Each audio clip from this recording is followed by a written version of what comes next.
ఒకసారి చెప్తా వినండి. ఫస్ట్ మనము హోల్ నంబర్స్ ఎక్కడి నుంచి స్టార్ట్ అవుతుంది, 0 నుంచి ఇన్ఫినిటీ వరకు స్టార్ట్ అవుతుంది. అలాగే మన హోల్ నంబర్స్ నుంచి ఈ 9 టేబుల్ అనేది ఒకసారి చూద్దాం. 0 1 2 3 4 5 6 7 8 9 0 to 9 వరకు రాసుకున్నాం కదండి.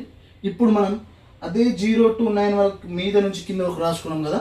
సేమ్ యాస్టిస్ 0 to 9 ఏమో పక్కన 9 నుంచి 0 నుంచి అప్ టు 0 దగ్గర 9 వరకు సేమ్ యాస్టిస్ రాసుకుందాం ఒకసారి.